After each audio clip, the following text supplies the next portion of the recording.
Bom, gente, boa noite a todos. Vamos iniciar aí mais uma aula da disciplina de Introdução à Ciência do Solo.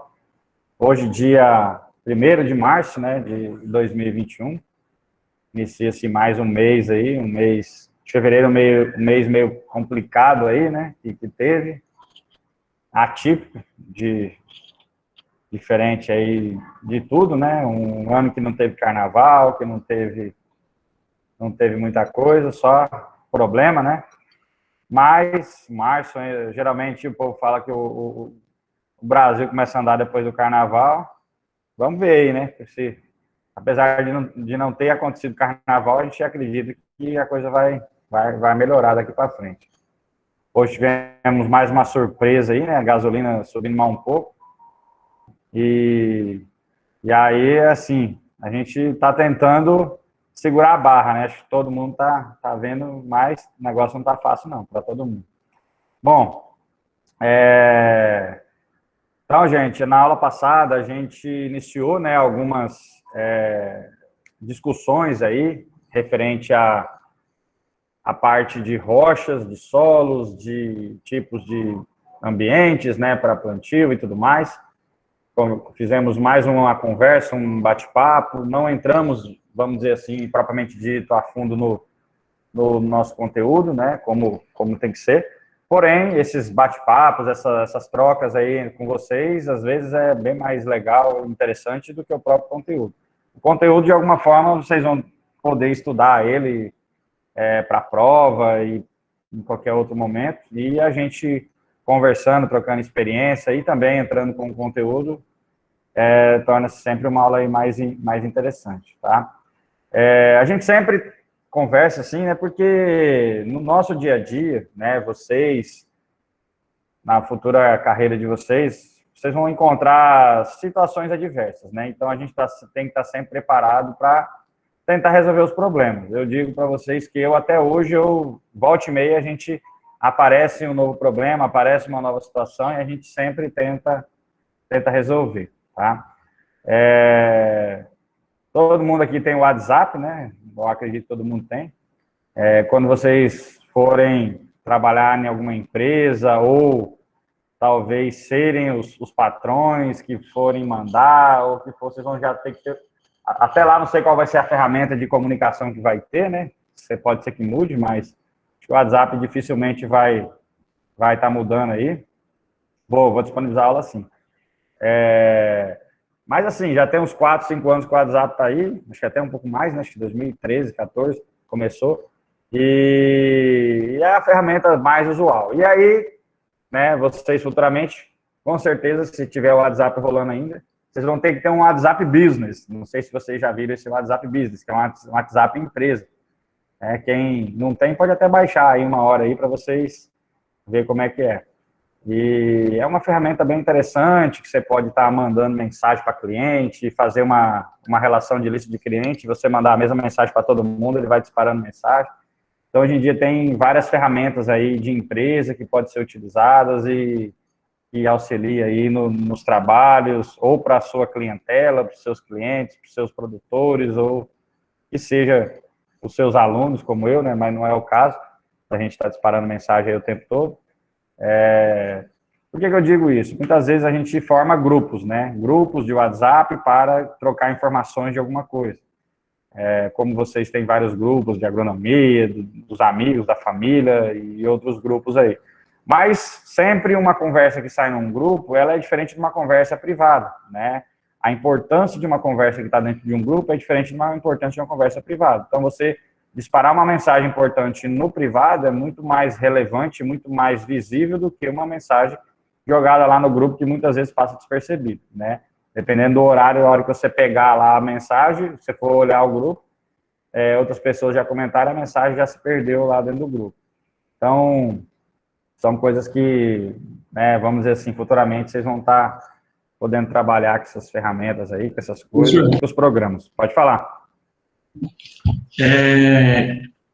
Como o senhor ainda continua coordenador da agronomia, né? Sim. Não sei até quando, mas sim. Essa questão do sábado ter aula à noite, será que não teria como colocar à tarde ou algo assim? Porque fica complicado, entendeu? A gente trabalha, querendo ou não, sábado à noite, eu sei que a gente tá com Covid e tudo mais, mas sábado à noite fica chato, não sei, fica ruim pra gente. Cara, tudo é combinado com o professor. O professor ele vai ter que seguir o horário que está programado lá, né? Quando, assim, vocês assinam um contrato lá, que eu acho que dificilmente a gente lê, né? Eu mesmo nunca li contrato de muita coisa que eu já assinei, de banco, infelizmente, né? Depois você vai ver que você está contratando um monte de coisa lá que às vezes você nem imagina. Mas lá tá dizendo que vai ter aula de algum sábado letivo e tal, né? Por causa, para cumprir o tamanho da disciplina, carga horária, essa coisa toda. Então, são sábados esporádicos, não vai ser todo sábado. Então, vai ser um ou outro que vai acontecer pelo semestre. Mas nada, tudo que nem diz, né? Tudo na vida é conversado, tudo na vida é resolvido, com conversa. Então, no dia que você tiver aula normal aí durante a semana, vocês podem falar com o professor, conversa com ele e dar essa proposta. Ó, todo mundo, em vez de vir na aula 7 da noite no sábado, vamos combinar aí para as 14 horas no sábado, né? No horário da tarde. Eu acredito que para o professor vai ser melhor, porque ele também vai querer ficar tranquilo na casa dele no sábado, ou com a família dele, ou, né, ou sair para comer uma pizza, sei lá, né?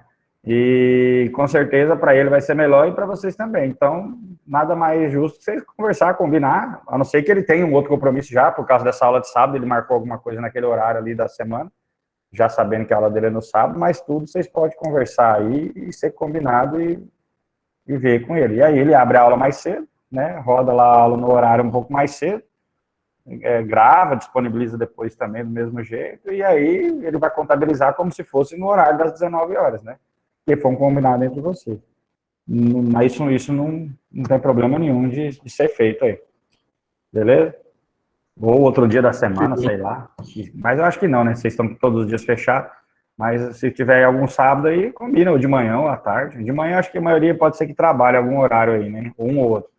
E aí, o mais ideal que eu acho é no sábado à tarde mesmo. Depois das duas às 5 da tarde, por aí.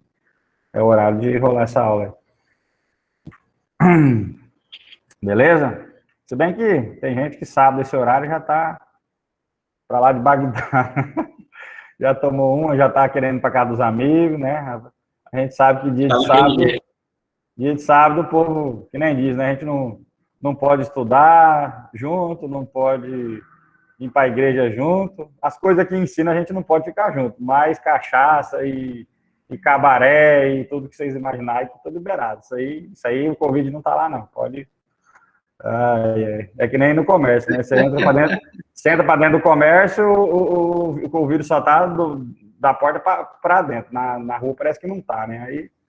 Aí parece Você que vê no final de semana, né? sempre é o comércio que é o culpado. Na verdade, a culpa disso aí tudo, na maioria das vezes, é a aglomeração particular mesmo, que o pessoal tá fazendo aí no dia a dia, nos lugares que se aglomera aí e vai repassando um para o outro. Ou no trabalho mesmo, no dia a dia aí, né? Quem tem contato com muita gente e assim vai.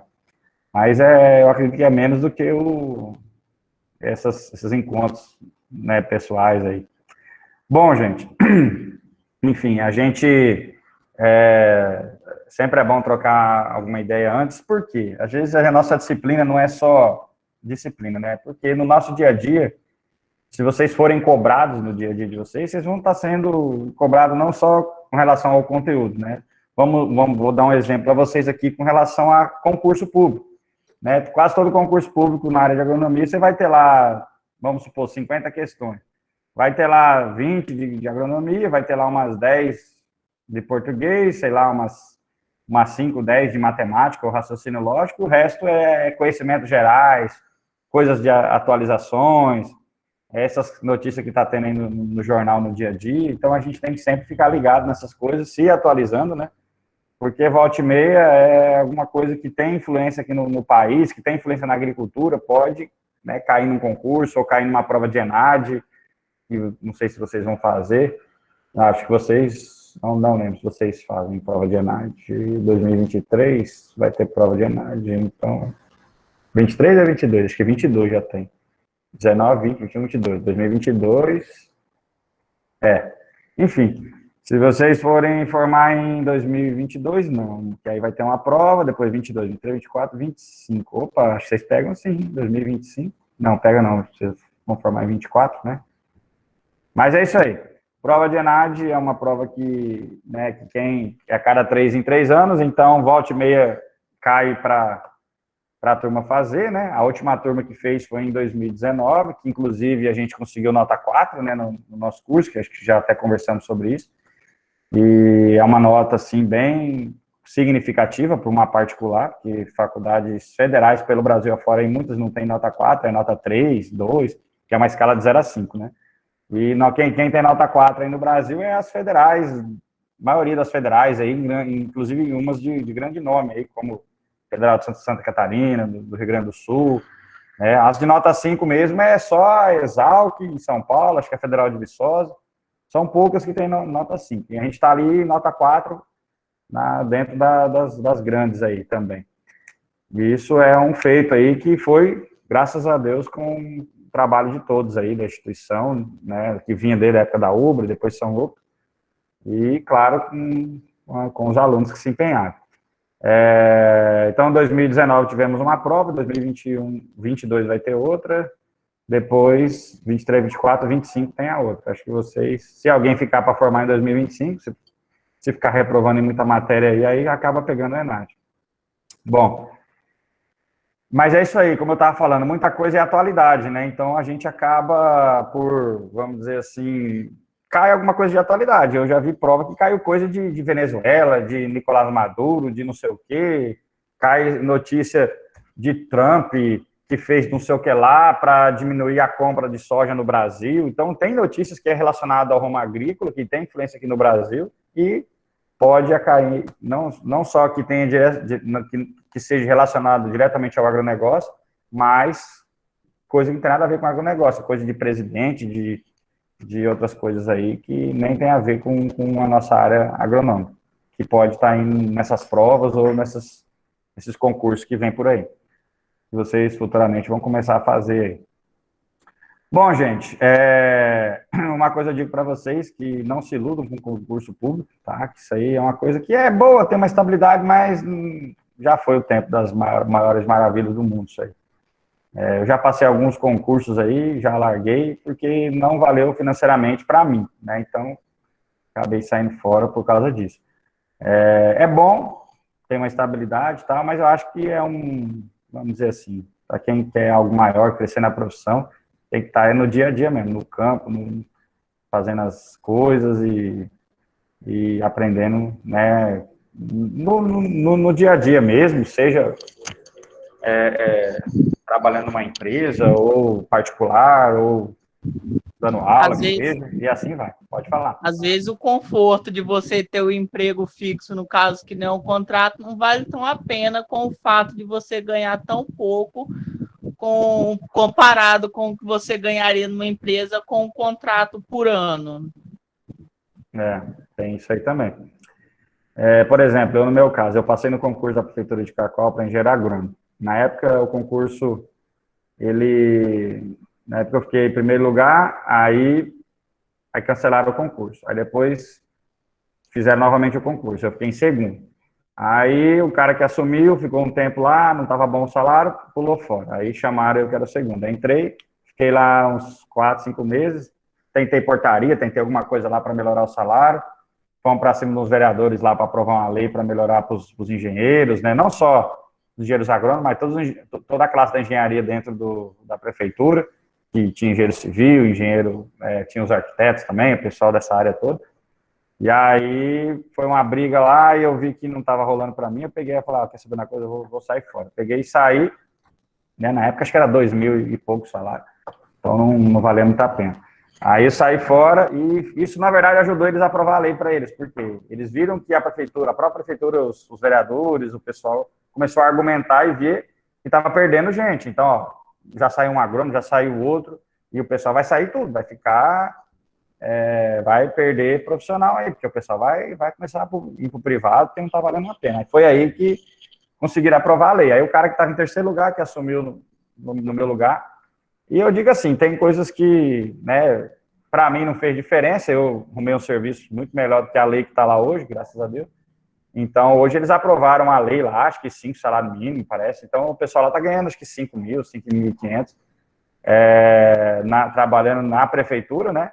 Mas, tipo assim, o cara que assumiu o terceiro lugar, ele estava desempregado, tinha acabado de ter uma filha. Então, tipo assim, meio que não foi nem por causa disso, né? Não tem nada a ver isso aí, mas foi bom para ele, porque ele estava precisando muito, mesmo daquele salário de 2.000 e pouco na época. E aí logo aumentou, depois de uns 6 meses aprovaram a lei. Eu já estava empregado já em 3 lugares, então não fez diferença para mim e para ele foi muito bom, né? Então, a males que vem para o bem.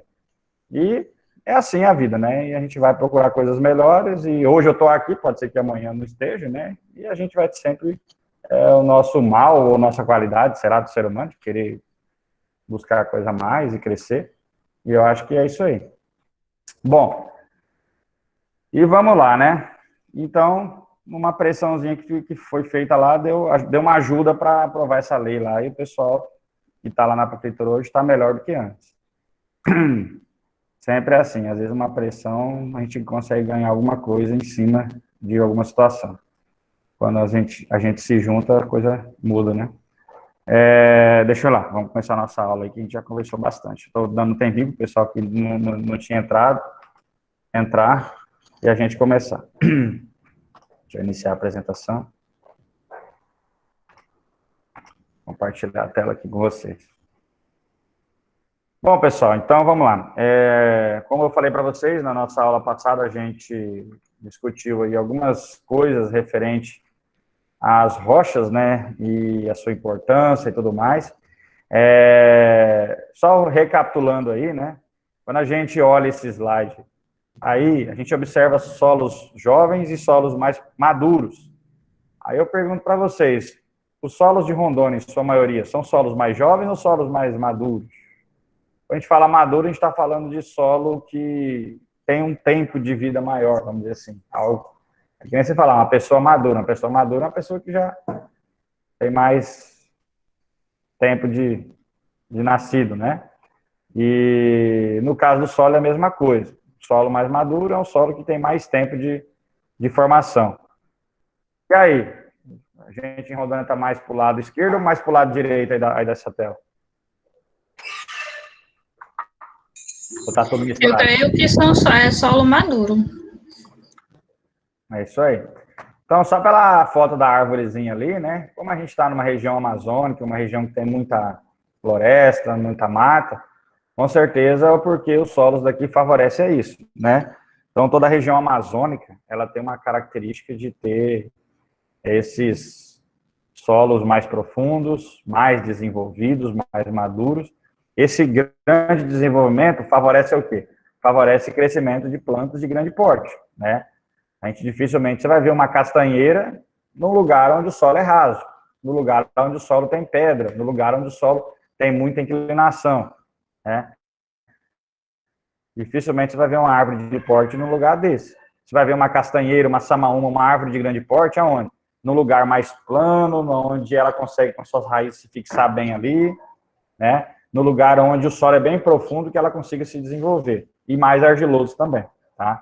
Agora, onde o solo é mais arenoso, aí dificilmente a gente vai ver uma castanheira, uma planta desse tipo, porque ela tem tanta altura, e se ela não tiver um solo que sustente bem ela ali na base, com certeza essa planta vai dar uma mexida ali na hora de um vento e pode vir a tombar. A castanheira, pelo seu porte, em solos mais argilosos, onde ela vive, costuma estar ali, já é uma planta onde, volta e meia, você vê uma castanheira tombada aí por causa de vento, por causa de raio que pegou nela. E imagine se ela se desenvolvesse num solo arenoso. Se você vê uma castanheira num solo arenoso, num lugar natural, é porque ela foi plantada. Provavelmente ela foi plantada. Ah, mas pode ser que aconteça? Pode ser que aconteça, né? A gente sabe que tem cutia, os bichos que catam lá a semente, rói, e saem andando pela mata, vai comendo, né, as amêndoas da castanha, e volta e meia ela enterra uma ou outra para vir comer depois, né? A cutia faz isso, ela cata lá o coquinho da castanha, rói, come lá 2, 3 amêndoazinha daquela, castanha daquela, come, e as outras ela sai guardando, faz buraquinho, guarda para ela lembrar depois para vir comer. Algumas ela lembra, outras ela esquece, onde ela enterrou e fica e plantou uma nova planta de castanha, né? Essas que ela esquece acaba virando novas plantas aí no futuro. O negócio é que, né, pode ser que ela cate uma castanha aqui, leve de um lugar mais arenoso, mais perto de um rio, pode ser que ali nasça, se desenvolva, né, nessa situação. Mas geralmente você não vai ver tantas plantas desses grande porte né, nesses tipos de solo. A gente vai ver plantas de grande porte em solos mais argilosos e planos, né? E aqui na nossa região a gente tem, né, todos esses tipos de solo que vocês estão vendo aí, desde os solos jovens até os solos mais maduros. Mas o que predomina são os solos mais maduros, com grande camada de humus, né, rica em humus, que é a própria matéria orgânica da mata. Isso a gente está falando de condições naturais, tá? Quando a gente já derruba sei lá, bota fogo e planta, aí a coisa muda totalmente. Aí aquela matéria orgânica, aquele humus que tinha ali nativo da floresta, ele fica ali no meio do solo, ele apodrece, ele até dá uma certa nutrição inicialmente para o solo, mas com o tempo ele vai se perdendo se você não repor os nutrientes desse solo, tá? A nutrição do solo, a reposição, ela tem que ser uma coisa gradativa, tem que ser contínua. Não é só, né, achar que solo é gigolô, né? Só vai lá, extrai, tira e deixa para lá, né? Então, tem que ir lá, vai plantar? Vai, mas tem que estar sempre repondo os nutrientes com os corretivos e com os adubos aí, para, né, não faltar no futuro. Isso, na verdade, em qualquer coisa, né? Tudo que você tira, você tem que repor. Isso em qualquer coisa na nossa vida. Se você só tirar de um lado, uma hora falta e essa reposição não acontecendo, acaba tudo de uma vez. Mas, claro que a gente tem solos em topo de morro, em lugares mais acidentados, né? Onde tem esses solos mais rochosos, mais rasos, com plantas de menor porte, e isso, com o tempo, vai evoluindo, tá? A gente vai ver o porquê que acontece essa evolução. Por que será que acontece essa evolução? Aqui em Rondônia, o principal fato da evolução acontecer é em razão do intemperismo do clima quente e úmido que a gente tem, né? Temperatura elevada, chuva, e isso vai favorecendo cada dia mais o desgaste da rocha, formando solos profundos e bem desenvolvidos, tá? Bom, então a gente vai falar um pouquinho das rochas, né? Eu lembro que acho que eu passei uma atividade para vocês aí sobre os tipos de rocha. Inclusive o pessoal aí que entrou depois, né, os calouros aí, eu vou abrir a atividade novamente para o pessoal postar aí, né? Teve uns que ainda não conseguiram postar, não estava com acesso. Então, a gente vai abrir hoje e vai deixar aí disponível para vocês aí por mais 2 dias para fazer essa postagem, tá? Para não ser injusto, né, com quem entrou aí, com quem chegou. Então, o que são rochas, né? Rochas são união de minerais, agregados de minerais. Uma união de vários minerais forma uma rocha, tá? Aí essa rocha pode ser dos 3 tipos lá que a gente comentou. Tem a tal da rocha ígnea, tem a rocha metamórfica e a rocha sedimentar, tá? O que é a tal da rocha ígnea, tá? Ou magmática? A gente até comentou um pouquinho sobre. Rocha ígnea, ela é essa aqui, ó, formada a partir do magma terrestre, tá? Cada pontinho desse que vocês estão vendo aí, ó, pontinho mais escuro, pontinho mais claro, isso aqui é uma pedra de granito, né? Essas que a gente tem em mesa, essas mesas mais comuns que o pessoal usa muito aí, aquelas pedras que compra aquelas mesinhas que tem lá na Gazin, geralmente é granito, que é uma pedra mais barata, é uma pedra boa também, de grande resistência, e que é mais comum, tá? Não é que ela é mais ruim. O pessoal acha que granito é uma pedra barata porque ela é ruim, não é.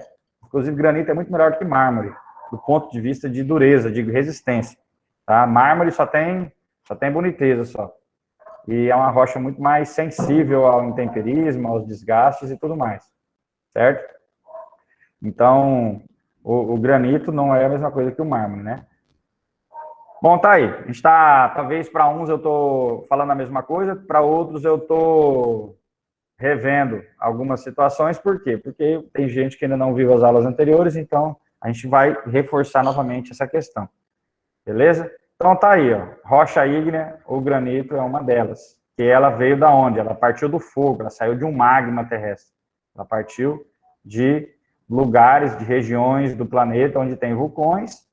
Ah, mas se tem uma rocha magmática ou ígnea aqui em Rondônia, isso é porque aqui teve vulcão um dia? Com certeza. Todo quanto é lugar um dia já teve rocha incandescente, já teve vulcões que dispararam essa lava vulcânica e soltou essas rochas aí.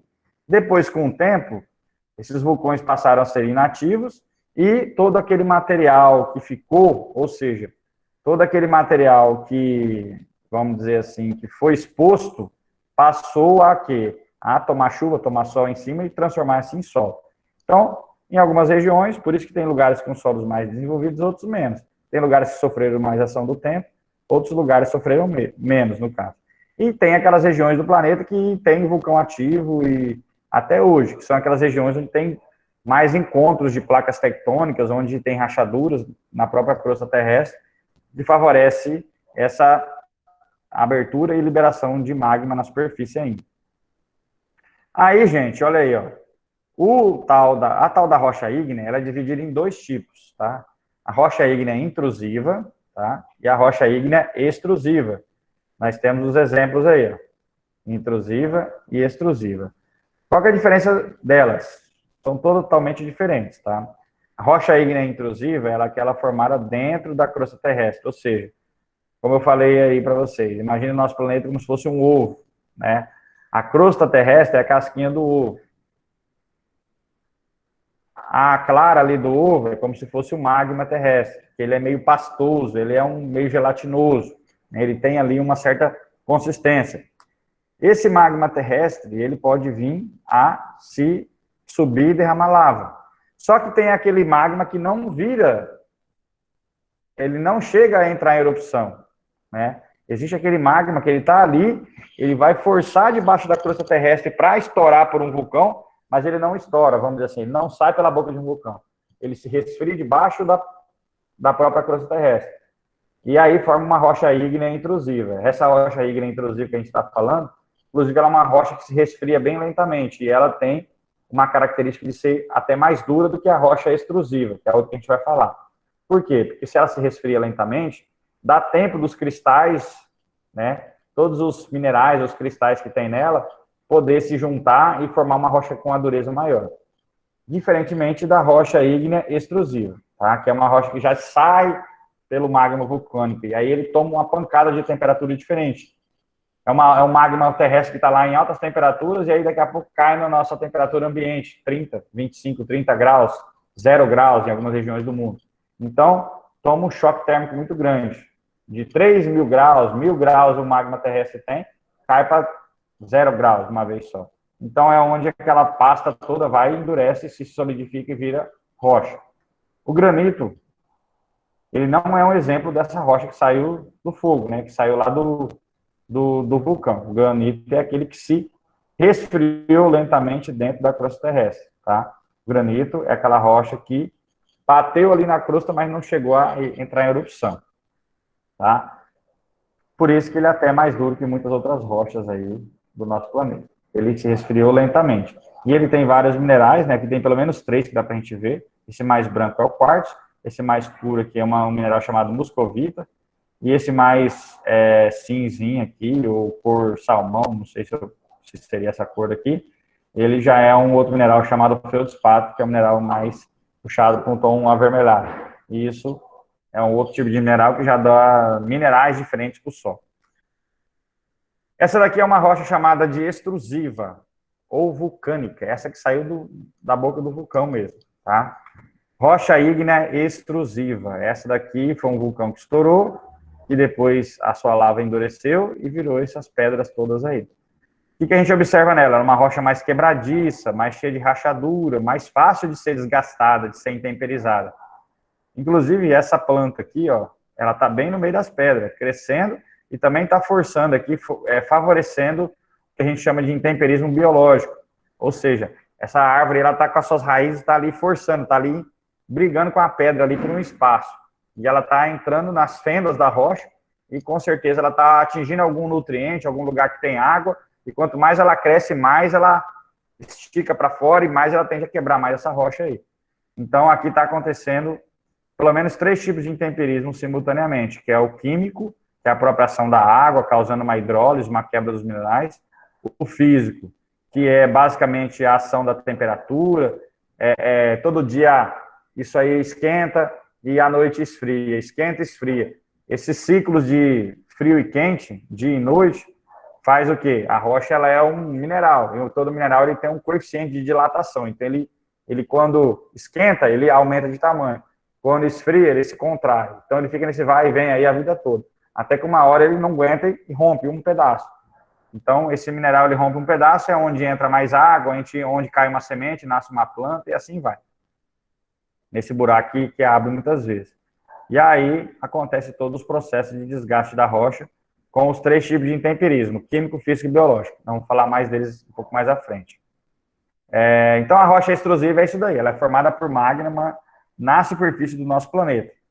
E uma rocha que a gente tem um exemplo aí é o basalto. Tá? Esse basalto é uma rocha escura, inclusive é uma rocha que dá nutrientes importantes para as plantas, onde tem esse tal de basalto aí, são locais que são mais valorizados, que a terra é mais cara, por causa do basalto. Então, vocês andou na região, viu uma rochona preta, que nessa que vocês estão vendo aí, ó. Não que toda rocha preta é basalto, mas pode ser que seja. E aí, provavelmente aquela região ali vai ter um solo, uma fertilidade natural melhor. Porque essa rocha aí, ela tem vários elementos importantes para a nutrição das plantas, como magnésio, ferro, o potássio. Então, ela libera uma grande quantidade de nutrientes importantes que as plantas absorvem, crescem, se desenvolvem e vão dar solos com umas argilas aí, uns solos mais escuros, a chamada terra roxa, que o pessoal fala, tá? Só da terra roxa estruturada. Pode falar.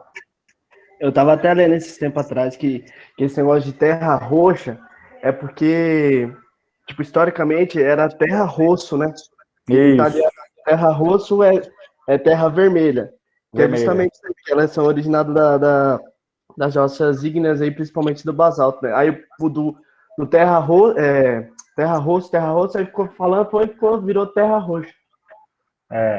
Porque, assim, dentro do português, né, o povo às vezes pega algumas palavras e não interpreta muito direito, né? Tem palavras que veio do italiano, do americano, e aí acaba o pessoal interpretando e fica aquele nome. E é isso mesmo, era terra rossa, né, que é do italiano. E aí onde o rossa, roxa, ficou ali. Rossa lá em italiano é vermelho, que nem você falou aí. E realmente, tem essa história aí. E aí o povo viu esse nome, interpretou como roxa, mas na verdade é um vermelho bem escuro, né, não tem nada de roxo. É um vermelho escuro bem intenso.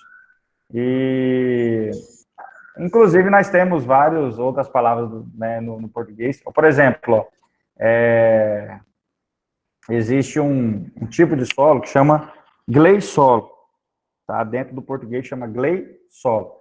Esse glei é um solo cinza, acinzentado, bem cinza, solo de beira de rio. A gente vai falar depois sobre os tipos de solo.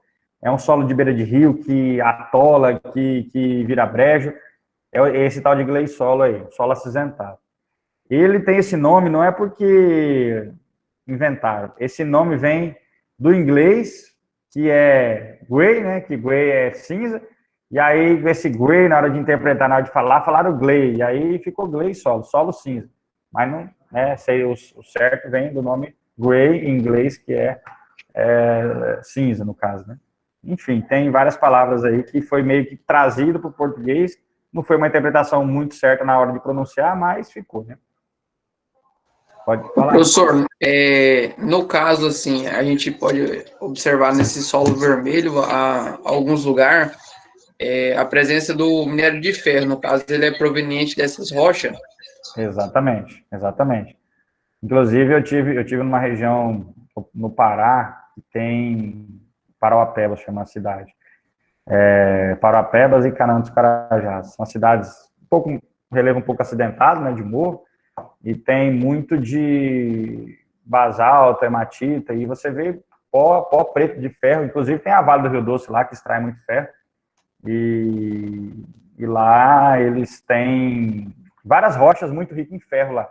E ali o próprio intemperismo do ambiente, você vê umas terras escuras, vermelho bem intenso, e você vê pó de ferro assim na areia, em beira de rio, o tempo todo você vê aqueles pozinhos preto de ferro, que é da rocha mesmo, que vai saindo dela, vai soltando, como ela é muito abundante em ferro, isso aí acaba acontecendo. A gente tem isso aí aqui também, algumas rochas aqui em Rondônia, que nem é basalto, mas também você vê uns pozinhos preto, às vezes fica aquele pozinho preto na areia, aquilo ali é minério de ferro também que está soltando. Claro que tem lugar que tem muito minério de ferro, que inclusive tem as empresas que até extraem o ferro dessas rochas para fazer o aço, fazer as barras de ferro e vender, né, para onde queira. Aqui no Brasil, inclusive são as cidades que têm um dos maiores PIB do Brasil, cidades de mineração, né, porque o povo em si não vive tão bem assim por causa desse PIB, né, que é Barcarena, no Pará, Parauapebas e Canaã dos Carajás. São 3 cidades que têm um dos PIBs aí até maior que o de São Paulo, grandíssimo de economia por causa do minério que tem, que é rico em minério a cidade, né. O povo em si, muitas vezes, vive até na miséria. Não todo mundo, né, uma grande parte da população, por causa de diferença, né, social. Mas são cidades muito ricas por causa desse tanto de minério que tem, vende para a China, vende para o mundo todo aí. O Brasil tem muito essa potencialidade aí. Bom, então essa aí é a rocha ígnea extrusiva, que saiu do fogo, saiu do vulcão, o basalto. Vou contar uma história para vocês sobre basalto, tá? Antigamente não, até hoje, né, existem os chamados mapas, tanto de solo quanto mapas de rochas, tá? Então, se vocês pesquisarem aí, mapa de solo do estado de Rondônia, você vai achar um mapa cheio de cor diferente, onde estão os diferentes tipos de solo. Se vocês derem uma pesquisada também, talvez vocês achem um mapa de minerais, rochas e minerais do estado de Rondônia. Você vai lá ver também um monte de corzinha diferente, dizendo onde tem basalto, onde tem ouro, onde tem diamante, onde tem não sei o que e tal. É um mapa que vai mostrar como é que é o subsolo de Rondônia. Claro que algumas regiões dessas já vamos dizer assim, controlada pelo governo para exploração.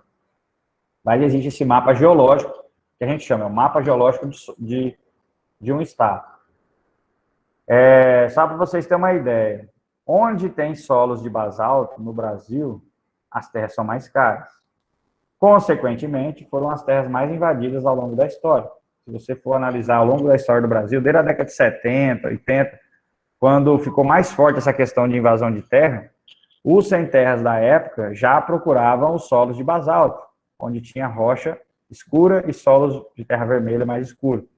Por que disso? Claro que não era o sem-terra que sabia disso, né? Sempre era algum agrônomo, ou algum geólogo, ou alguém da área ali que sabia de onde estavam esses solos, com base nos mapas, e informava essas pessoas, junto com o líder lá, que falava, ó, vamos levar vocês para tal lugar, e é lá que vai ter terra boa, e é lá que a terra vai ser mais valorizada. Então, a gente invade aquele lugar lá, e lá que vai ser, se a gente for desapropriado, se a gente for ganhar essa terra, vai ser uma terra boa, ou seja lá o que for, se for indenizar a gente, vai ser um lugar mais valorizado. Então, isso aí aconteceu muito no Brasil, no norte do Paraná, no sul do estado de São Paulo, divisa com o Paraná também, que é a região do Pontal do Paranapanema, tinha muito sem terra lá, que inclusive ganhou terra na época, e até hoje esse pessoal vive lá nessas terras, né? Muitos já venderam, que a gente sabe que isso acontece, mas tem muita gente que era assentado que está lá até hoje. Algumas regiões do Mato Grosso, divisa com o Mato Grosso do Sul, Mato Grosso, tem umas regiões de basalto ali, de terra bem escura também, foi um lugar que na época o sem terra invadiu bastante, alguns conseguiram terra, outros não, e isso aí acontece. Em Rondônia, lugar que tem solo de basalto, é na região de Corumbiara, tá? Se a gente olhar no mapa de solo do estado de Rondônia, a região de Corumbiara é o lugar que mais tem basalto, e os solos de maior fertilidade natural do estado de Rondônia. E lá também foi bem na época que teve invasões de terra, eu lembro quando minha família chegou em Rondônia, em 95, eu era molecão, né?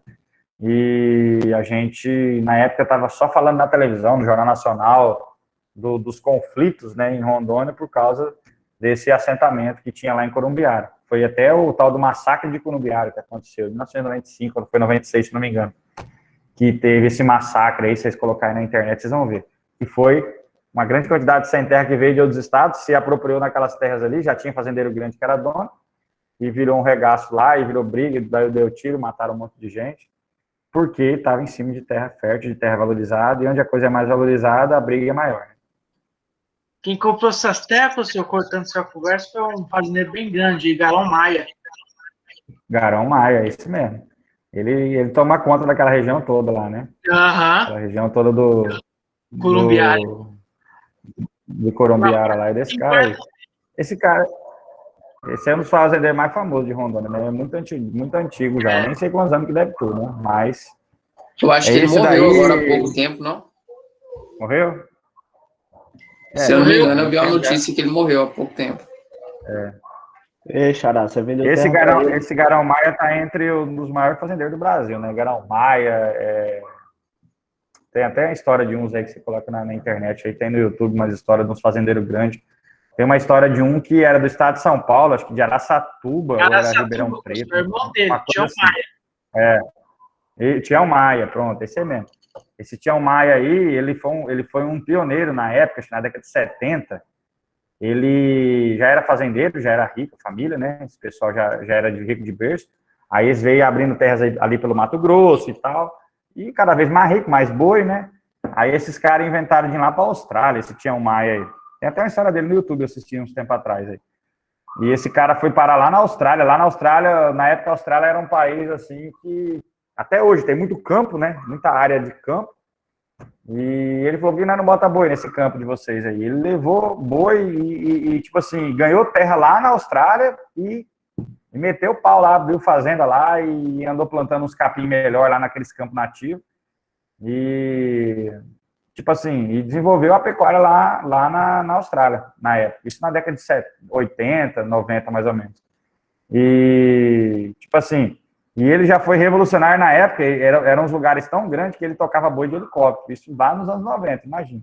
Ele ia com o helicóptero, ia empurrando os boi e já começou com esses negócios de helicóptero e cachorro também, porque esse cachorro ensinado, que tem hoje em dia esses border collie aí, né? Que roda para cercar rebanho, e era a estratégia que eles tinham para cercar boi naqueles grandes campos lá e andar nas áreas e ver tudo. Então, para você ver, um brasileiro que chegou lá e fez esse trabalho todo lá na época com um helicóptero e vendo o gado dele lá. Diga. Inclusive, é cultura de lá até hoje. Lá eles não costumam ter cerca, não. Eles tocam tudo. Eles soltam mesmo e tocam no helicóptero. É cultura lá ainda. É isso aí. E aí, pra você ver, inclusive eu até achei engraçado na história dele, o pessoal perguntou para ele, né, eram solos de campo, uns solos que tem uma semelhança com umas regiões do Pantanal do Brasil, que alaga numa época do ano, outra época tira o gado e tal, e outras terras de plana, tipo os campos do Rio Grande do Sul, aqueles pampas que tem lá para o Rio Grande do Sul. Então, era esse o tipo de ambiente que ele criava gado lá. E eu até achei engraçado, o repórter perguntou para ele assim, mas como é que pode? Você é um brasileiro, foi lá para a Austrália na época, você sabia falar inglês? Eu não. Mas aí como é que você fez para você conversar lá com o presidente da época e mostrar sua proposta para você convencer eles para poder tipo, ganhar terra e essa coisa toda? Ele falou, eu não preciso de saber conversar inglês, não. Eu tenho dinheiro, eles que têm que aprender a conversar português comigo. Achei engraçado isso aí, porque assim, eu vejo muito brasileiro pagando pau para americano e quer aprender inglês, não sei o quê. Ele falou, foi na lata, se eu tenho dinheiro, eles têm que aprender a conversar comigo, eles querem o meu dinheiro, eles que arrumam intérprete, que arrumam alguém que fala português para falar comigo. E pronto, foi mais ou menos assim que ele fez lá e não aprendeu a falar inglês, não. E falei, até hoje eu não aprendi também, não, sei mais ou menos, mas não aprendi até hoje a falar inglês, não. Nada que seja contra, né? Mas quem tem que aprender, eles têm que falar comigo, se eles querem esse meu dinheiro.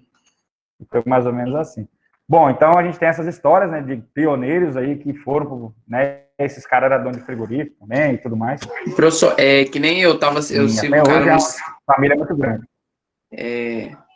Eu sigo um cara lá no Instagram, né? Ele é veterinário. Eu não sei se as terras lá são de brasileiro. Eles estão investindo na pecuária lá na África, lá tem um país, acho que é Angola, parece, é um país lá da África, que o pessoal está investindo, estão indo para lá e criando gado lá. E, tipo assim, parece ser algum solo muito bom, entendeu?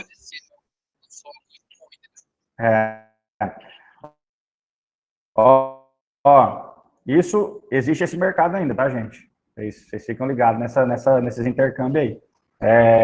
África, brasileiro ganhando terra lá na África. Inclusive, teve brasileiro que era, como é que fala? Pesquisador da Embrapa, cara que ganhava bem. Foi na época, acho que do Lula, ainda os caras mandou um pessoal lá para a África para ajudar a desenvolver a agricultura lá na África, para tentar diminuir a fome lá. Foi um acordo com o governo brasileiro com o governo da África do Sul. Aí, Angola, aqueles países lá que falam português. Aí tem um pessoal da Embrapa que foi lá, levou umas ramas de mandioca melhor, que produzia mais, levou um monte de coisa boa do Brasil para lá, para plantar lá. E aí esses caras viraram rei lá na África, né? Tipo assim, vocês vieram aqui e resolveram mais de 40% da fome diminuiu depois que esse pessoal do Brasil foi para lá e, junto com o pessoal de lá, conseguiu desenvolver. E esses caras ganharam terra lá, ganharam de tudo lá. Tipo assim, até hoje esses caras teve uns que nem voltaram para o Brasil. São pesquisadores da Embrapa, estão lá ainda. Não sei como é que isso é pago pelo governo de lá, ou é pelo governo brasileiro que banca ainda. Mas eles estão lá na África e, tipo, se endeusaram lá, porque foram pessoas que foram para lá para revolucionar a agricultura lá na África, que era uma agricultura muito primitiva, assim como era no Brasil também há 60, 70 anos atrás. Então, eles pegaram as técnicas nossas e começaram a aplicar lá, de plantio, de novas variedades, de adubação e tudo mais. Então, um negócio que produzia lá, tipo, um hectare de mandioca lá que produzia lá 5 mil quilos, passou a produzir 30, 40. Né? Então, quantas pessoas não conseguiram ser atendidas e com esse alimento lá, né? Então, eu digo que muitas vezes a fome no mundo mais briga política, é guerra e falta de conhecimento mesmo, na maioria das vezes, né? Por que o Maranhão, esses países, Piauí, esses estados, há muito tempo era muito pobre, muito miserável, e hoje está lá, cidades se desenvolvendo e tudo mais. Depois que a gauchada foi para lá e começou a plantar soja e desenvolver. Por quê? Falta de conhecimento. O pessoal era ali atrasado, não tinha nenhum desenvolvimento da agricultura, então não via na terra uma fonte de renda, uma coisa que podia crescer naquilo ali. Isso aí aconteceu em muitos lugares do Brasil. O pessoal vendeu o que tinha para ir para a cidade, porque não via renda naquilo ali, ou o produto em si não tinha valorização. Meu pai fala que meu pai foi um desses, no estado de São Paulo, tinha terra, plantava, mas na hora de vender não dava preço, não vendia, não tinha exportação para fora. Então, hoje o cara que reclamar de agricultura, produtor, ele é muito sem vergonha, reclamar de preço, hoje nunca na história, isso é só conversar com o pessoal antigo aí, né?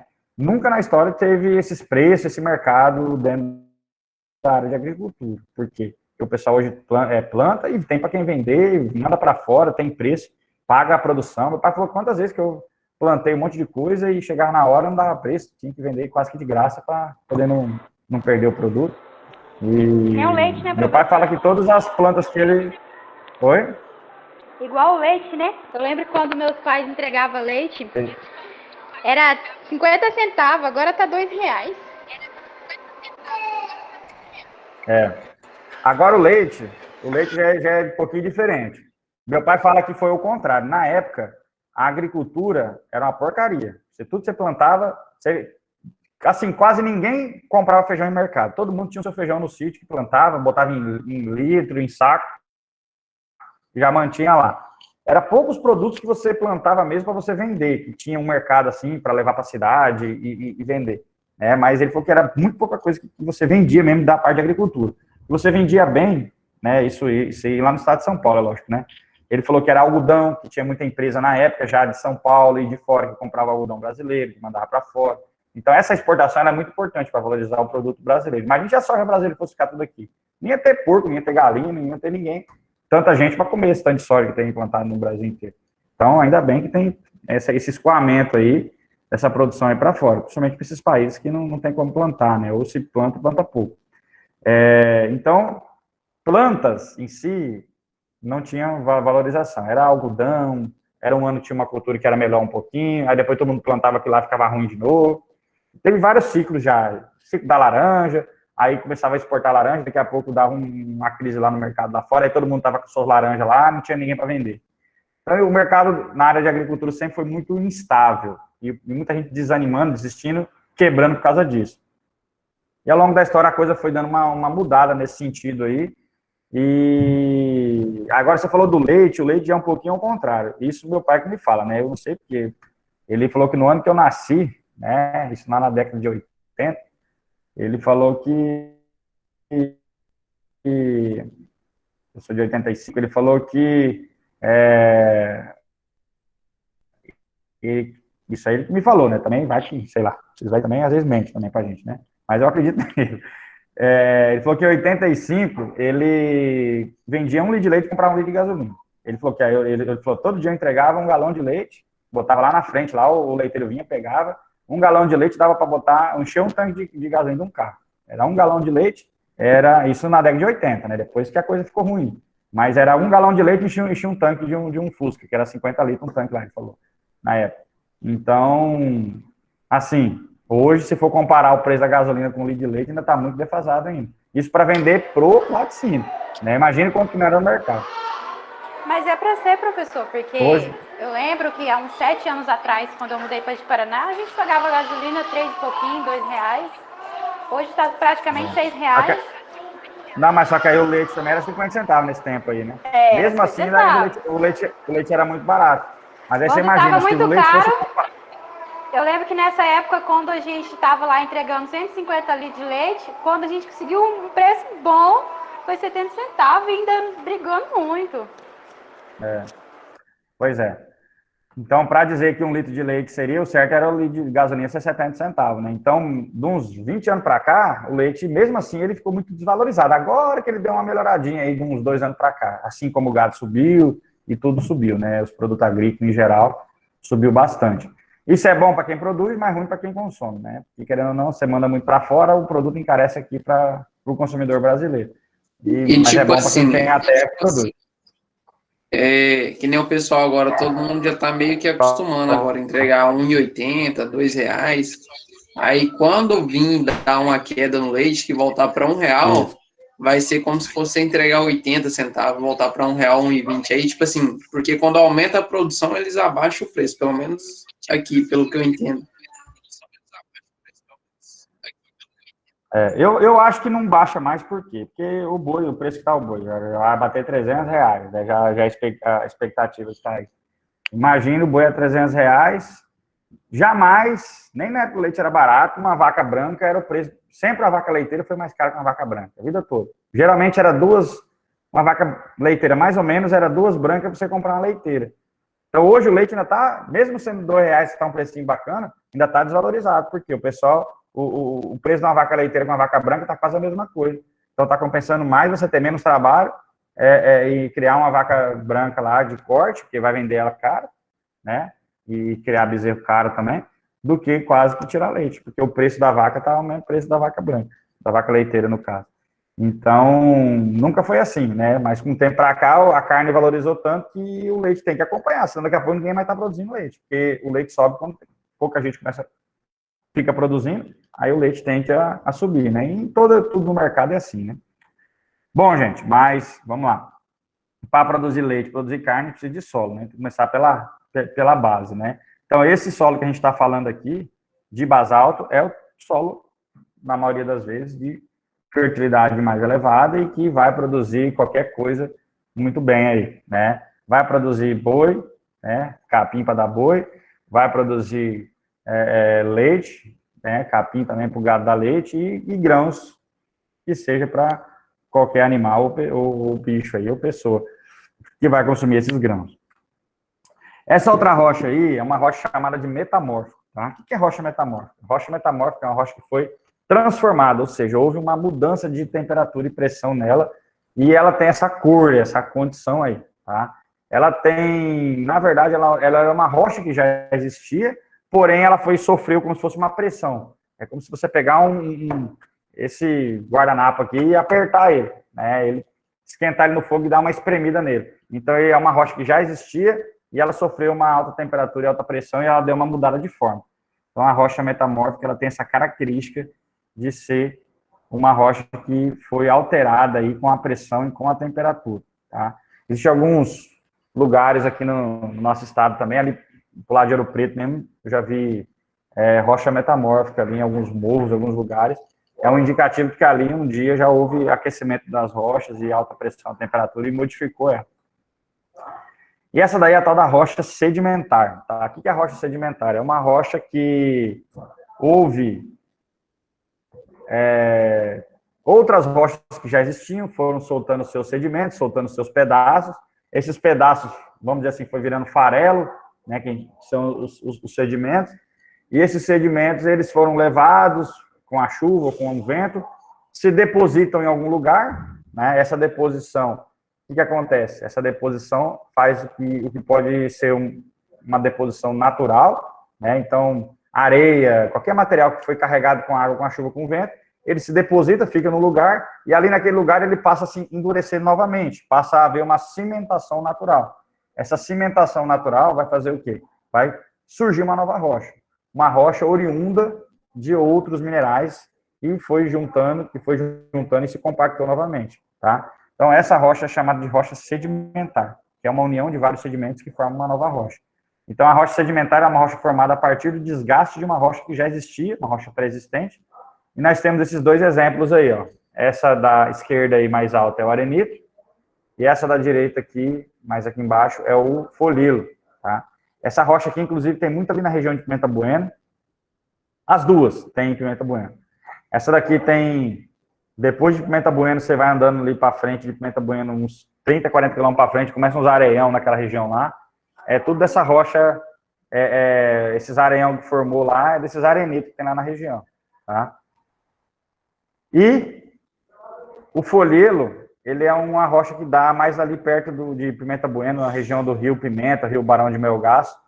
É um solos que tem um pouco de solo, depois logo embaixo cai nessa rocha aí, esse folilo, que é um material bem compactado, inclusive difícil de infiltrar água. Onde tem esses solos aí, onde tem esses solos aqui, ó, a água infiltra, que é uma beleza, de arenito, que é só areia pura.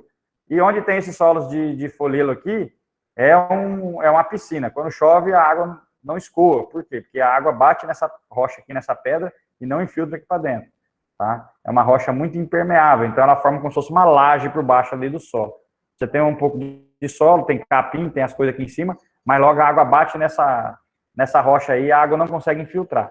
Então vira como se fosse uma piscina mesmo, como se fosse o fundo de uma piscina. Então o solo encharca e o escoamento é muito, muito ruim.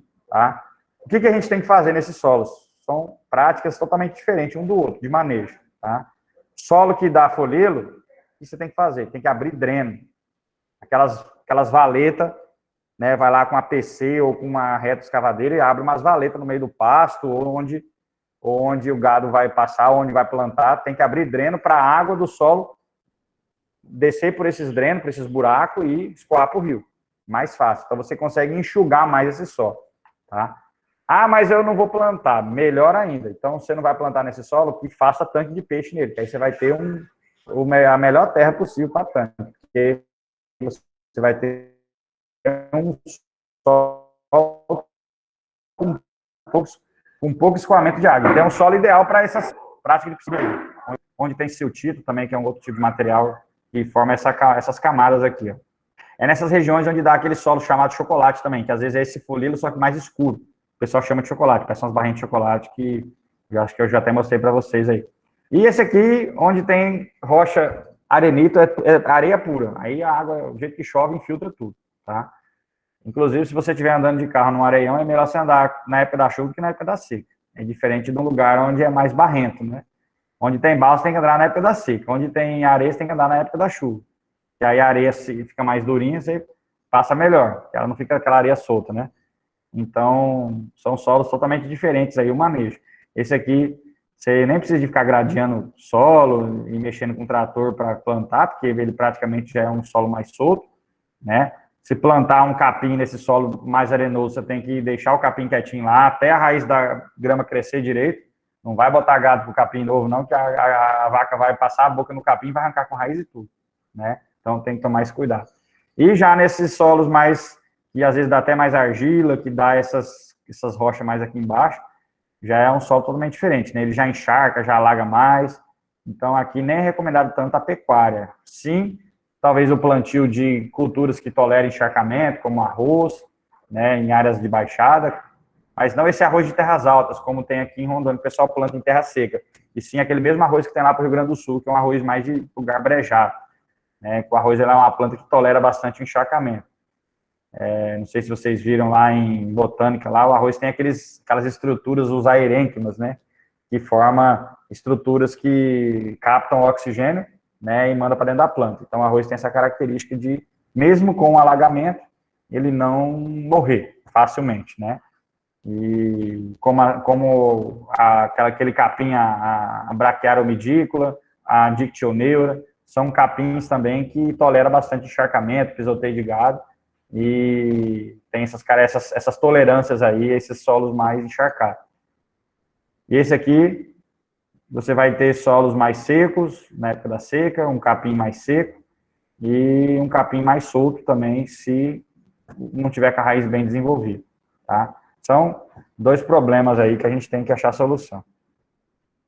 Bom, aqui está o tal do ciclo das rochas, né?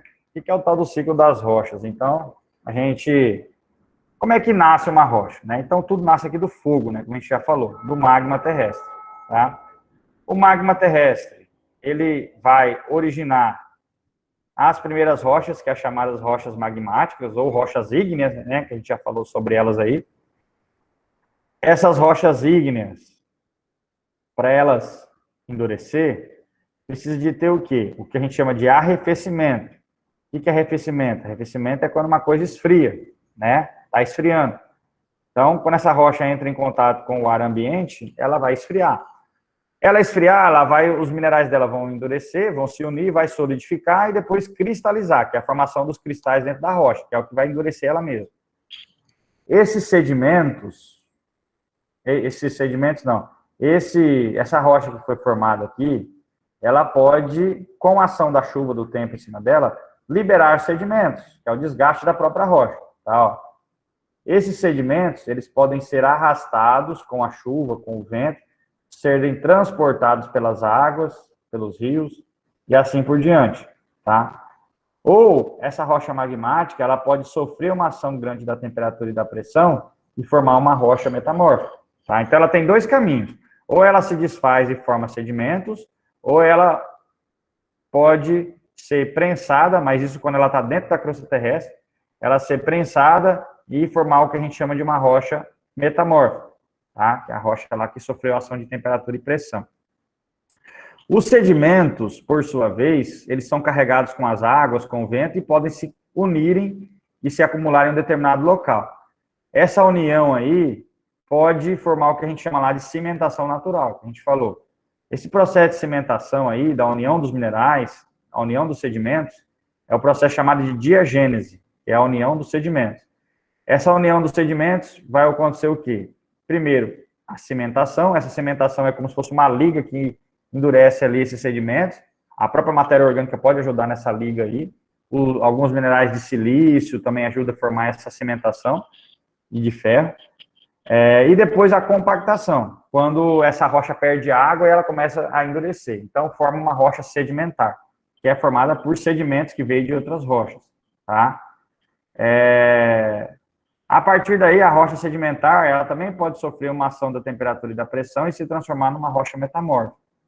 Assim como a rocha metamórfica também pode sofrer a ação do tempo e da chuva, liberar sedimentos, os sedimentos podem voltar novamente a ser uma rocha sedimentar, assim também como a rocha sedimentar pode ser desgastada novamente e voltar a liberar sedimentos, tá? Então, é um ciclo isso daí, onde as rochas elas podem mudar de posição, né? Os minerais eles estão numa posição, mas ele pode se transformar numa outra rocha e pode voltar para o seu processo de origem.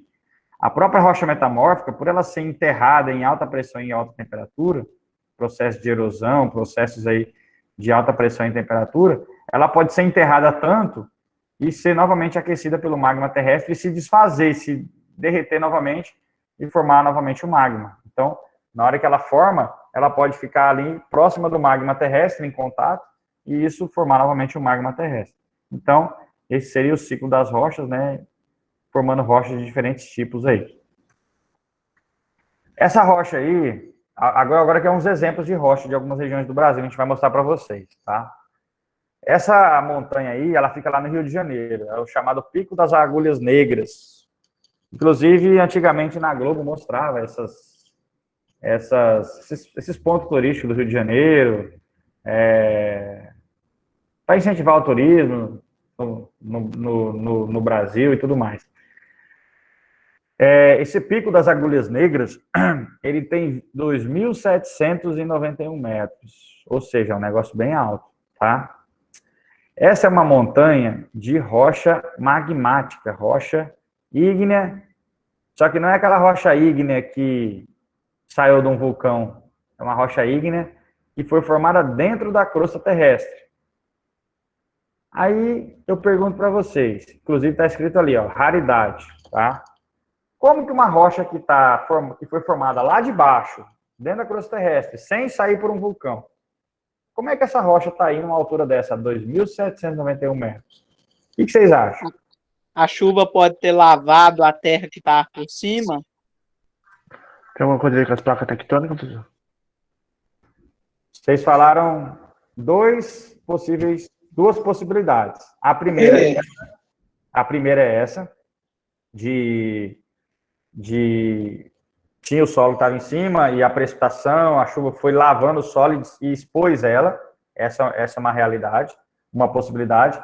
A outra possibilidade, que também pode acontecer, são forças internas da Terra. Às vezes, essa rocha ela se formou ali embaixo e a própria pressão de um vulcão que estava ali por baixo querendo sair foi empurrando essa rocha para cima, mas não chegou a estourar para virar um vulcão.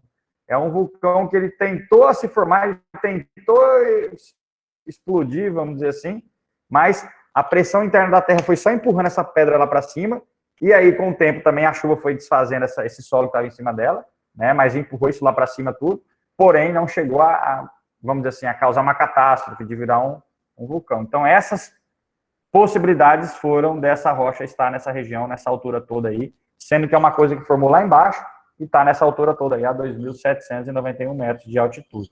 Tá? Esse é o Pico das Agulhas Negras, inclusive é uma região de turismo no Rio de Janeiro, né? E o que vocês observam aí? Olha a vegetação desse lugar aí. O que vocês estão vendo de vegetação aí?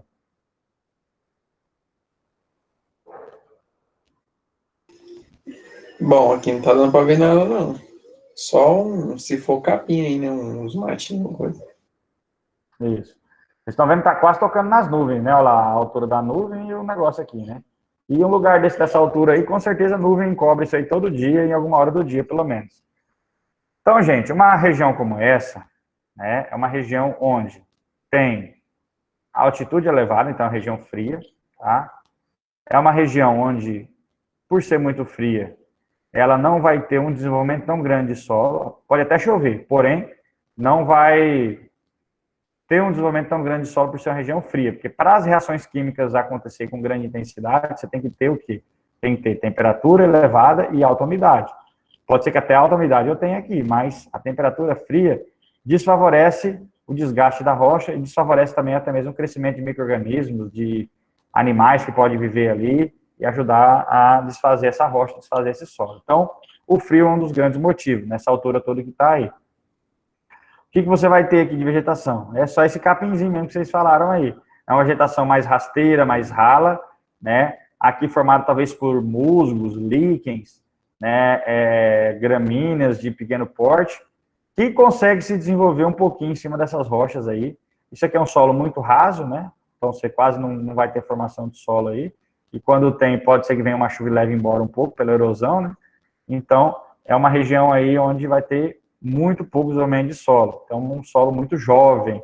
Isso aqui, quando a gente fala solo jovem em processo de intemperismo, não é porque ele é jovem do ponto de vista de idade, e sim de pouca formação mesmo. Ou seja, a rocha está exposta ali, pode ser que tenha até muitos anos que essa rocha está aí, milhares de anos. Porém, ele não conseguiu mudar a sua estrutura original. Ela não mudou muito a sua estrutura original. Então, isso é um solo pouco desenvolvido ou um solo jovem, tá? Em contrapartida, aqui nós temos uma outra região, que já é no estado de São Bento do Sapucaí, acho que é estado de São Paulo, mas acho que é Rio também, Sapucaí. Essa cidade, esse morro aí, é Pedra do Baú, fica em São Bento do Sapucaí. Agora eu não lembro se a cidade é Rio de Janeiro ou é São Paulo. Eu acho que é divisa ali com Rio, com Minas, São Paulo, sei lá. Ali, gente, tem uma formação de uma rocha ígnea extrusiva, tá? Ali é uma rocha ígnea extrusiva, aquela rocha que saiu por uma atividade vulcânica e está lá naquela região. A outra tinha sido formada embaixo, mas a pressão interna da Terra levantou ela para cima e a erosão foi desgastando ela. Essa daqui já é uma rocha que formou de uma atividade vulcânica, o vulcão endureceu e está ali nessa região, tá? Essa outra aí, pode falar. Aquelas rochas que tem ali na Chapada dos Guimarães, elas são as mesmas ou não? Na Chapada Guimarães é muita rocha sedimentar, Rocha sedimentar e rocha e granito, que é rocha ígnea intrusiva, né? Que seria mais ou menos igual esse aqui, né? Da parte da chapada, que é esse paredão de coisa. Mas na chapada tem muita rocha sedimentar, que é esse outro exemplo aqui, ó, rocha sedimentar. Rocha sedimentar é o quê? Acúmulo de sedimentos que veio de outras rochas em antigos processos aí de intemperismo, foram acumulando sedimentos e chegou nessa rocha. Aí a outra história, como é que surgiu esse montoeiro Vamos supor que isso aí é deixa eu ver que rocha que é essa aqui, ó. Morro do Camelo, né? Ó. Esse aqui é o Morro do Camelo, né? Tá vendo? Porque tem as duas gôndolas lá, né? Igual o Camelo, né? É o nome dele aqui. Esse aqui não tem nome, mas deve ser o Morro do Dromedário, né? Porque o Dromedário só tem um negócio daquele nas costas lá. Isso aqui fica em Rio Claro, no estado de São Paulo. Por que essa rocha aí é uma rocha sedimentar? Como é que esses sedimentos foram se juntando e formou esse morro dessa altura aí? O que vocês acham que pode ter acontecido no passado? Professor, eu não sei se essa daí é sedimentar, mas aquela outra lá que você falou que é de origem vulcânica, no caso seria através de milhares de anos o vulcão sofrendo erupção e aí ele ia ficando cada vez maior, então, no caso. Exatamente. Aquele lá é o vulcão que foi mesmo liberando material e foi já formando a montanha ali em volta, né?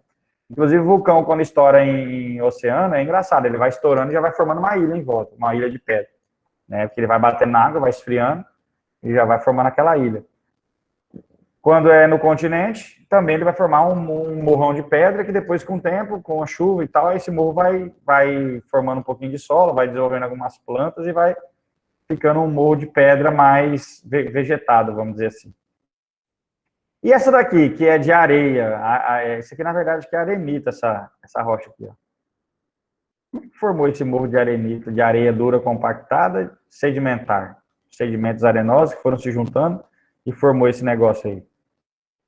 O que vocês acham? No caso, eu acredito que isso aí antes seria dessa altura aí, todo o terreno. Aí, com o tempo, a chuva, a deterioração, aí ele foi ficando só esse daí, que foi mais um solo mais firme, né? Uma rocha mais firme.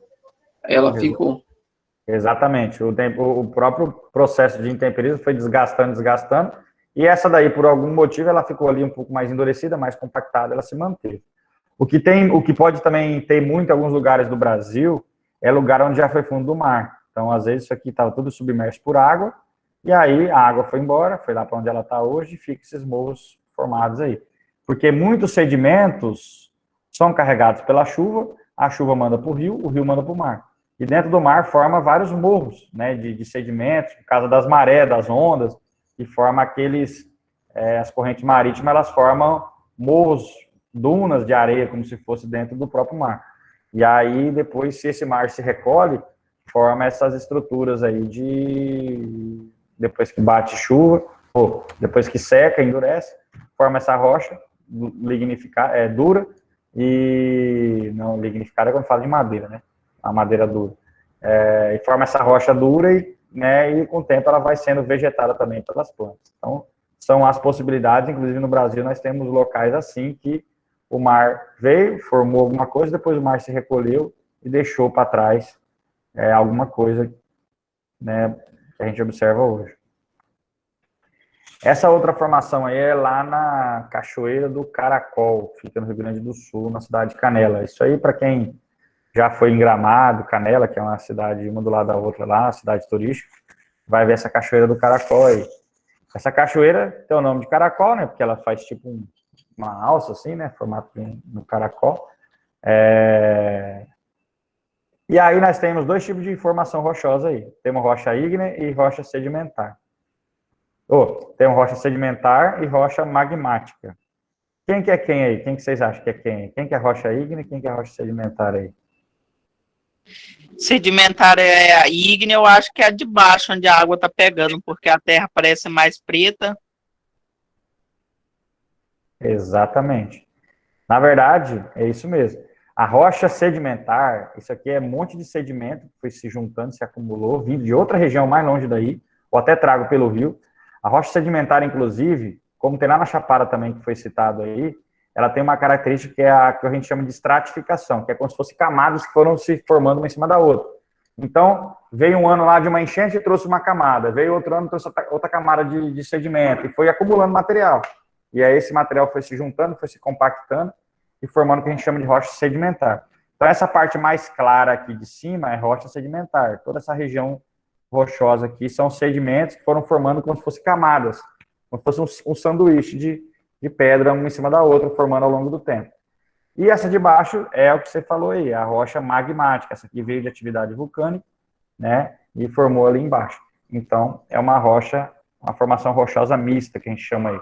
Rochas sedimentares em cima, rochas ígneas embaixo. E essa rocha ígnea, ela está soltando sedimento, que a água está batendo em cima. A água mole em pedra dura, tanto bate até que fura, né, no sentido literal da coisa mesmo. Então, aqui a água está desfazendo essa pedra aqui, está batendo, está levando sedimentos podem estar se acumulando em outro lugar e lá formando novamente uma rocha sedimentar que veio dos sedimentos dessa rocha ígnea magmática aí. Beleza? São as possibilidades que surgem. E essa outra última aí, a tal da Pedra da Galinha Choca. Não sei se vocês já viram, inclusive tem um filme dos Trapalhões, um filme bem antigo, que mostra essa galinhazinha, parece estar chocando, né? A rocha aí. Até o olhozinho dela aparece aqui, né? A Pedra da Galinha Choca. Essa formação rochosa aí fica lá no estado do Ceará, na cidade de Quixadá. Na época que eu estudei meu mestrado, eu tive a oportunidade de conhecer esse lugar aí, um lugar bem, bem bacana. Fica às margens, essa Pedra da Galinha Choca fica às margens do açude Oroz, que é um açude que fica do lado da cidade de Quixadá. Esse açude foi construído na época de Dom Pedro ainda, Dom Pedro II, e construiu esse açude já com o objetivo de acabar com a seca no Nordeste. Como é que a politicagem era daquela época, né? Vamos construir um açude para acabar com a seca no Nordeste. Até hoje, várias políticas públicas já foram feitas para aquela região e a seca está lá ainda e tem muita gente vivendo de forma bem miserável até hoje. Algumas regiões, né, chegou água, chegou rio artificial, já tem um desenvolvimento maior da região, mas em outras regiões continua aquela exploração ainda, né, do povo sofrido. Então essa rocha aí, ó, essa formação da Pedra da Galinha Choca, ela é uma mescla de dioritos e granitos, que são rochas ígneas, né, que estão ajudando a formar essa pedra aí, e que é uma rocha também ígnea intrusiva, ou seja, aquela que formou dentro da crosta terrestre, e aí ela foi exposta, em razão da chuva, do vento, né, ela começou a ser moldada, e o intemperismo, a erosão foi, vamos dizer assim, tirando o solo, desfazendo ela, assim como foi citado aí para vocês. Já deu horário já? Espero que já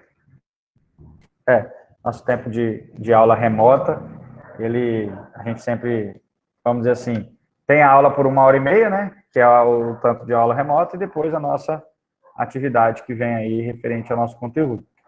Bom, só para a gente falar mais um pouquinho, né, com relação já foi.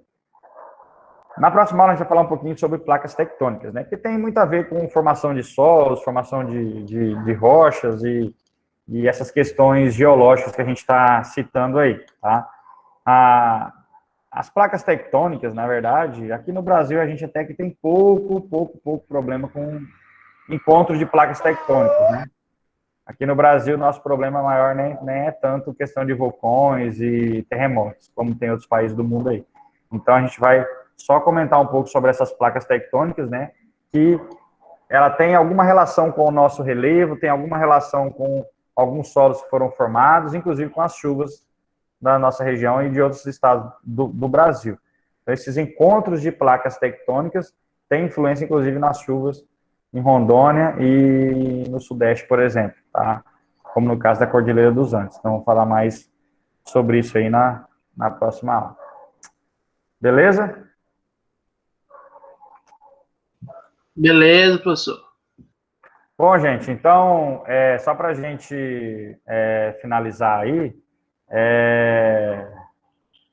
a gente vai estar falando aí de outros tipos de solo, de outros tipos de situações aí, né? E com isso a gente vai estar entendendo melhor essas relações entre solos e rochas, né? Que são relações aí onde você tem ambientes diferentes, né? Dependendo da rocha, mas dependendo também do relevo e do clima, tá? Então, a rocha, ela tem uma influência na formação do solo.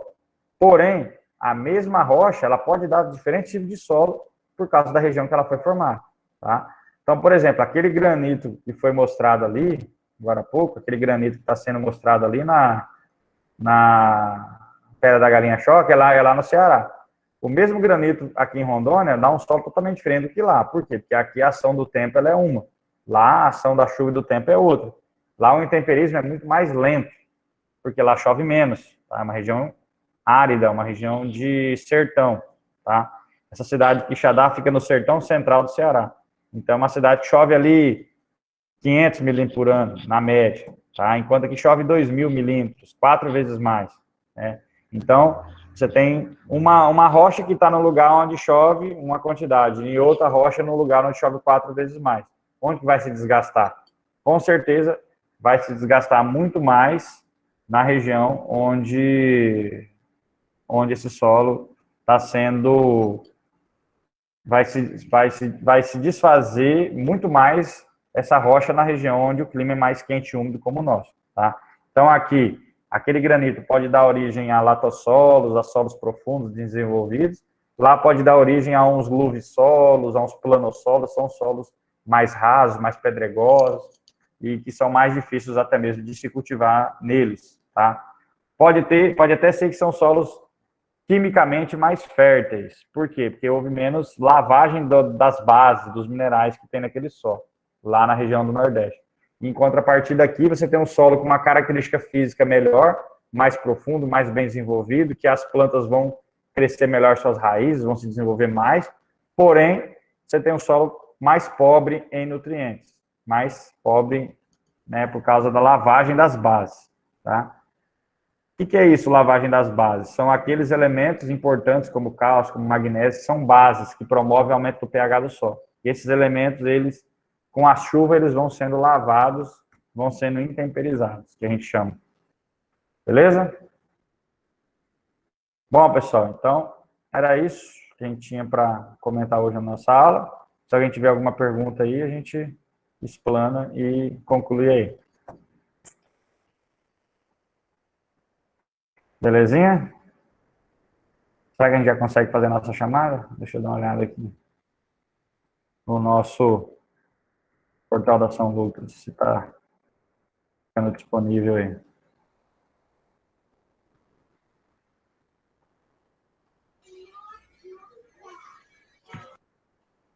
Pode falar aí, gente, se quiser perguntar qualquer coisa.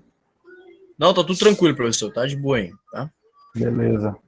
Eu saí fora do outro computador lá de baixo que tava ligado e tô nesse daqui, porque esse aqui tá aparecendo o quê? Tá aparecendo meu nome ou o nome de Gislane aí? Peraí que eu não tô vendo. Se alguém estiver vendo aí ele falando, eu tô vendo outra tela aqui. Tá aparecendo seu nome. Beleza, então. Aparecendo o quê? Tá aparecendo o nome Ivanildo dele. Maia. Ah, beleza. Mudou, né? Então tá. Tá valendo, professor. Valeu, obrigado.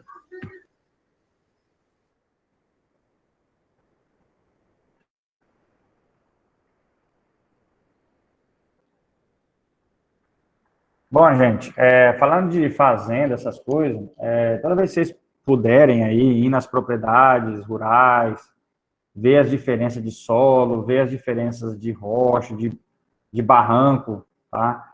Às vezes vocês tentam tirar umas fotos aí de uns barrancos para a gente poder identificar os tipos de solo, olhar. Só que assim, a foto tem que ser uma coisa mais, como se diz...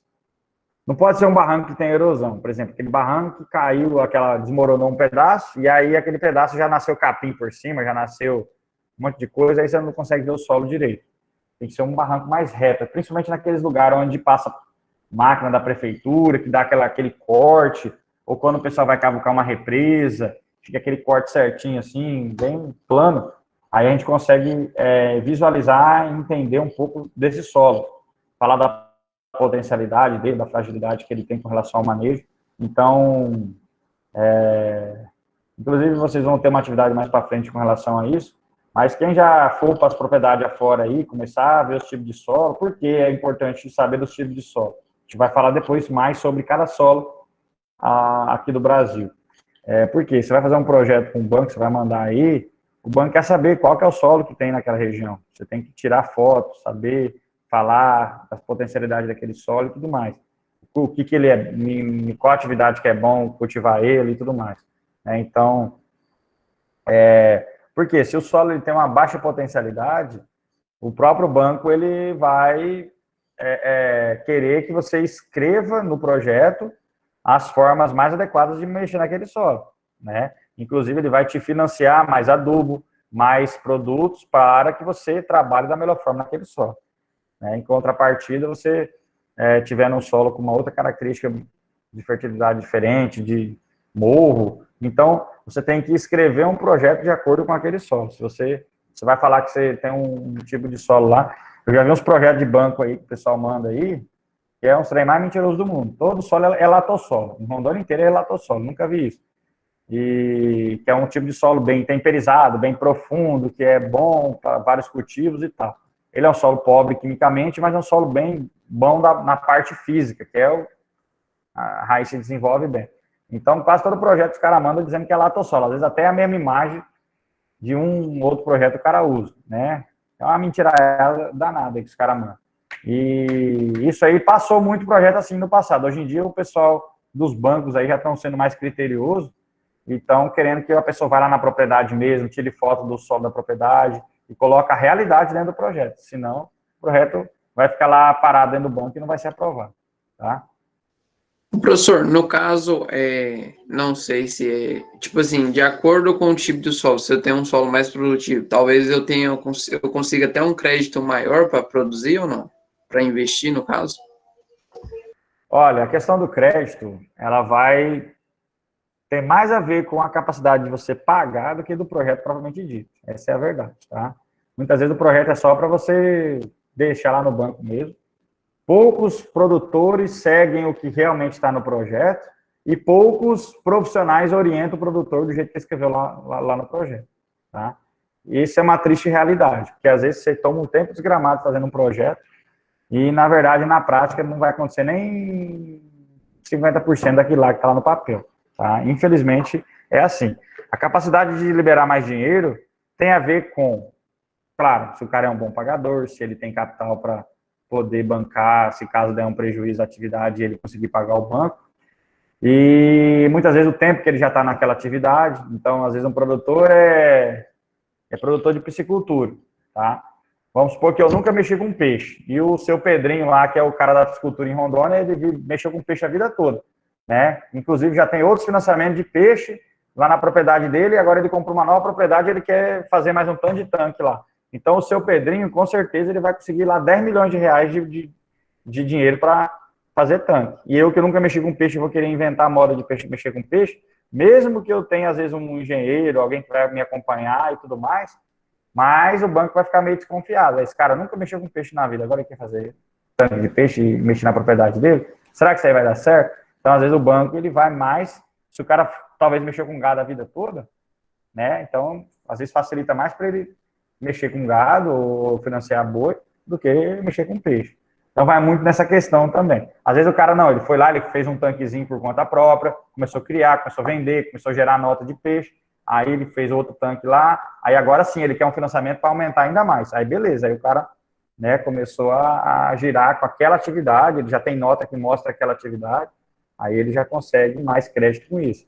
Mas o tipo de solo ele ajuda também, tá? Você falar que o solo é mais fértil, é mais bonito, é melhor, ajuda. Por isso que os caras mentem nos projetos. Bota lá que o solo é uma maravilha, talvez é uma porcaria, e tá botando que é tudo bom lá, né? Apesar que a gente não pode usar esse critério, esse nome solo porcaria, o pessoal fala assim, que nem todo solo vai ser ruim, né? Ou seja, poucos os solos que não vai ter o que fazer, tá? O pior solo que você possa imaginar, ele tem alguma coisa que vai dar certo em cima dele. Então, a gente, como agrônomo, a gente pode falar que o solo é ruim, mas ruim para uma certa atividade, para outra ele é muito bom, né? Por exemplo, nessa terra do meu pai, na Pimenta Buena mesmo, é um lugar que vira brejo lá, e na época da chuva meu pai nem bota gado lá, porque não adianta, botar gado lá, as vacas só pisam por cima do capim, amassa tudo, meleca, nem come, emagrece naquele pasto, o pasto pode estar sobrando. Aí vira só um brega, aí não adianta. Boi ali não serve, mas se ele fizesse tanque de peixe, lá seria o lugar ideal, né? Porque lá tem aquele solo chocolate que forma aquela camada de água, e aquele folhelo lá, que é uma rocha escura, que parece o pessoal fala chocolate, né? Que é acúmulo de camadas e camadas de argila, de sedimento ali, e ali não tem muito o que fazer, a água não escoa, ou você faz um dreno, ou você nem bota o gado lá, ou você faz tanque de peixe. Se você não tem dinheiro para fazer dreno e nem para fazer tanque, tira o gado de lá e guarda em outro canto, depois você volta ele para lá na época da seca. Porque na época da seca todo mundo tá com o capim seco, o capim seu tá verde lá. É mais ou menos assim que dá para manejar. Beleza? Gente, eu não estou conseguindo ainda abrir aqui o trem aqui do diário de classe. Mas, vamos fazer o seguinte, mete todo mundo aí o presente no chat aí, e aí tá sendo gravado e a gente finaliza desse jeito aí. Beleza? E eu já vou postar uma atividade para vocês, que vai ficar com prazo de 1 semana para vocês fazer aí. E para o pessoal que entrou, tem a última atividade, que não conseguiu postar, vou abrir novamente para fazer essa postagem aí. Vou deixar aí uns 2 dias aí para vocês postarem. Valeu? Coloquei o nome aqui, já pode sair já, no caso, né? Pode. Valeu, professor, boa noite. Valeu, gente. Boa noite. Boa noite. Tudo de bom para vocês aí. E esse? Professor, boa noite. Deixa eu ver aí, Juliano. Ah, que coisa linda. Tchau. Esse moleque é aquele que você levou lá na coordenação aquele dia?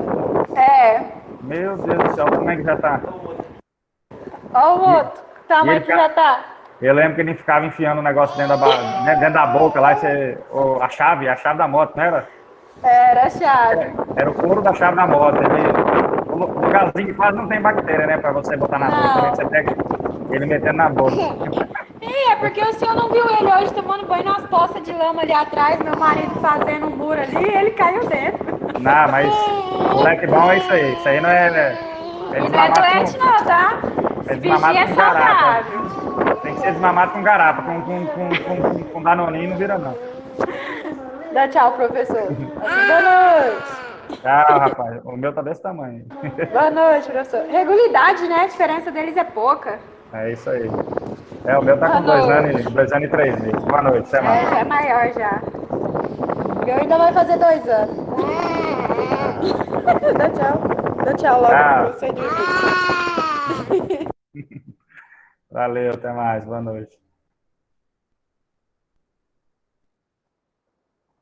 Vou encerrar a gravação aqui. Quem já botou presente, botou, né? Valeu, professor. Boa noite. Valeu, até mais. Tudo de bom para vocês aí.